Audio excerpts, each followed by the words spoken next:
Hello everybody and welcome to the last day of Miss Anne's Egg-scelent Egg Extravaganza here at the Ontario Public Library. Okay, so we have so far this week talked about how to hard boil eggs in the oven. We have done galaxy marbled eggs with oil and vinegar. We've done rice speckled eggs where we put rice in a baggie with the eggs and shook it up. And then today we are going to do the one that actually Miss Anne is most excited about, which is Cool Whip eggs, marbled eggs. So here are the ingredients that we need for this one. Once again, we need hard-boiled eggs. Anyway, you have them hard-boiled, not raw. Food coloring. Miss Anne has talked about food coloring 100 times this week already, so we definitely need that liquid food coloring. We're going to need a tray. This is the tray Miss Anne has been using all week. And we are going to need Cool Whip and some sort of spatula and some kind of spoon or something to kind of marble through the Cool Whip when we get to that part.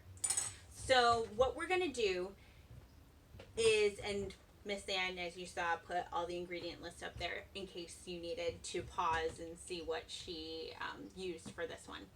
So I went to Tops and I bought a really big thing of Cool Whip to do this with. I don't know if we're going to need to use the whole thing, but we've done this before at the library, you might remember, when we did it with shaving cream. Miss Anne found out that you can do it with whipped cream instead and whipped topping, not whipped cream, like Cool Whip kind of thing. I got the Tops brand of Cool Whip.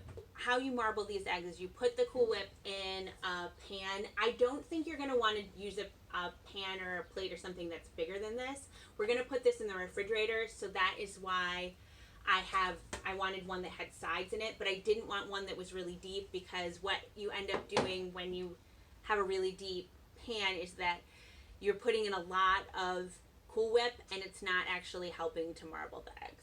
And here's an optional thing that I was reading on the internet that you can do. Someone said that if you soak the eggs in vinegar for a couple minutes before you do this, then it takes up the color that is in the Cool Whip better. I don't know. I have a whole bunch of vinegar, so I'll try it. This is the optional portion. So I have this foil pan that I'm going to put a bunch of vinegar in. So just looking at the eggs right now, there's like tons of bubbles, vinegar bubbles, that are collecting on the outside of this. See all of the bubbles that are on the outside of these eggs? Again, I don't know if it's doing anything that's going to help the color stick on there more, but we'll go for it. I have soaked those eggs for 2 minutes, and I just dried them off a little bit to make sure that they weren't all soggy. So now I'm going to take the Cool Whip, or whip topping, or whatever you want to call it. Now, if you've never bought Cool Whip before, Miss Anne forgot this because it's been a while since she bought Cool Whip. It's in the freezer section, so you just have to make sure that you have the Cool Whip thaw and it's not frozen when you want to use it. So Cool Whip looks like this. We're going to scoop it out and put it in our tray.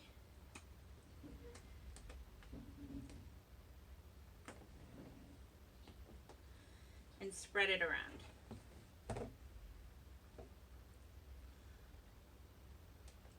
It doesn't have to totally fit. It doesn't have to meet all the corners. This is not something that you have to be incredibly precise with. Miss Anne has a good layer of Cool Whip down. And now I'm going to take a bunch of the colors and just dribble them over the top of the Cool Whip. Do little drops of them and little slashes of color all over. So I'm going to start with orange. And this is where you get to be kind of creative. I'm just going to randomly put these colors, pink and a tealy blue. You just want to spatter them all over. This is a good thing to do with kids because they're super random anyway. That's what I love about you guys. And we just need them to be kind of random. So here's purple. If you're worried about a pan getting food coloring on it, you can always go and pick up one of those disposable pans at the dollar store or something. So you don't have to worry about it. Now we're going to take one of the spoons or something, and you're going to swirl all these colors together. Let me do a quick little bit. So this is what mine kind of looks like. And I'm just going to take the spoon and run it through all of these colors. To kind of mix them together so there isn't any big splotch. But you don't want to go like crazy and mix them all over the place, because then they all turn into muddy brown, right? So now you're just going to take your eggs that either you dipped in vinegar or you didn't so much, and you're going to roll them. This is the part that gets a little bit messy. In and swirl them into the colors. So I'm going to do 6. And I might even take my spoon and do a couple on top. I swirl it in like that.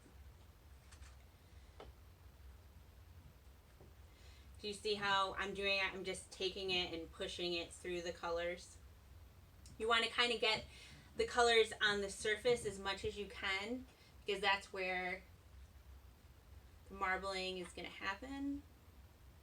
So you're going to want, I'm going to say, cover your eggs. So if you need to use a spoon or something to do this. Now, this is edible, I guess, if someone really wants to taste it. It's going to just taste like whipped cream, but maybe that's what you want it to taste like. Again, that's up to the grown-up in the room, but this is technically edible.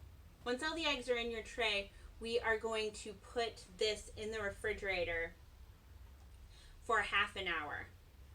So if you do end up doing multiple of these projects, a good thing to do in the middle of doing this one, while you're waiting for your half an hour, is to do maybe the rice one if you want to. That'll probably give you a good time. I'm gonna spread these colors out around these eggs a little bit. Looks like some crazy clown cake or something. How fantastic Miss Ann's fingers look now. So if you want to wear gloves, feel free to do that too. Okay, so here's the close-up of the mess that Miss Ann made with all of this Cool Whip and food coloring and eggs. So we're going to stick it in the refrigerator for half an hour and then get it out and see how it looks. Let's wipe off this Cool Whip and see how pretty these eggs came out. Okay, it's still pretty covered. I'm going to use my fingers a little bit to pull off the biggest piece of Cool Whip. Oh my God. It's super gloppity. Oh my goodness. I think I might have to grab something else besides paper towels to get this off. Oh, look at you guys. So some of it looks sort of muted, but some of it looks really dyed on. Very cool. This is going to take me a little while. I might have used a little bit too much Cool Whip for your knowledge baskets, you guys. So I'm going to go put this a little bit on pause and find something else to help. I think I'm going to find like an old dishcloth or something instead of paper towels, which are just going into nonsense land immediately. So I'm going to find something else, and I'm going to take the Cool Whip off of these, and I'm going to come back for the reveal. Okay, that was truly super messy. See, look at Miss Ann's hands now. They'll go back to normal eventually. Okay, but I have to say, that was pretty worth it. That cool thing, I did not think it was going to turn out as cool as it did. I thought that the colors were going to be much more dull and a little bit more muted, because that's what's happened when we have done that experiment before, when we used shaving cream. And I don't know if it's because we put the eggs in vinegar before or not, I don't know. But like, look at how super cool that came out. Look at this cool one. This might be my favorites of all of them. I think all the ones we've done have been really pretty, but these ones came out. I wasn't expecting these to be this pretty. We're very messy though, so if you do this, be prepared to either use up a half a roll of paper towels or just get some old t-shirts or towels or something you're thinking about throwing away and use that to get the Cool Whip off of it. It all came out very cool and very excited. This one I think is the first one. This is what I thought they were all going to be like, but they all came out kind of like that, so very neat. We will see you again soon, and I hope you have a good rest of your day. Bye, guys.